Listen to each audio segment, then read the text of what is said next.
मैं class 8 exercise 2.2 का पहला क्वेश्चन जो हम पहले कर चुके हैं उसमें फॉरेन करेंसी को पाकिस्तानी रुपीज़ में कन्वर्ट करना था। इसका दूसरा क्वेश्चन जो है वो पाकिस्तानी रुपीज़ को फॉरेन करेंसी में कन्वर्ट करना है। तो इसको सबसे पहले यहाँ पे लिखा हुआ है कि नेट से हम अपडेट ले सकते हैं। पहला जो है इसका 900 पाकिस्तानी रुपीज़ को कन्वर्ट करना है यूएसडी में। तो इसको सर्च करने का नेट में ये है कि 1 PKR is equal to USD. हमने नेट में इस तरह लिखना है कि 1 PKR is equal to USD, तो हमें आज का रेट मिल जाता है। तो इसके मुताबिक 1 PKR यानी एक पाकिस्तानी रुपी जो है आज के मार्केट के रेट में 1 पाकिस्तानी रुपी बराबर है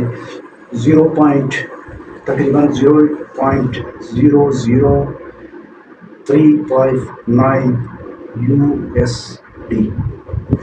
ये एक रुपया जो है पाकिस्तानी इतने के बराबर है। तो उसके बाद हमने कन्वर्ट करना है 900 पाकिस्तानी रुपीज़ को यूएसडी में कन्वर्ट करना है। तो इसका तरीका ये है कि इसको जितने भी रुपयों को कन्वर्ट करना है तो उसको इस तरह लिखते हैं 900 पाकिस्तानी रुपीज़ बराबर है, इसको 900 के साथ ज़रब दे देते हैं। 900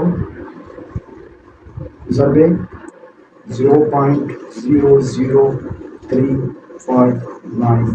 तो इसको जब ज़रब दे देते हैं तो हमारे पास 900 रुपये की जितने डॉलर बनते हैं वो हमारे पास आ जाएंगे।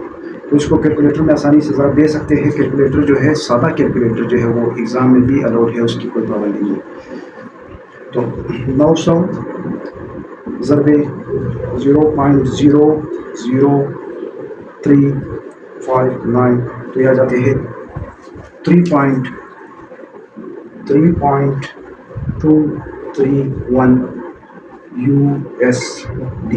यानी हमारे 900 रुपये जो है 900 पाकिस्तानी जो है वो बराबर है 3.231 USD के।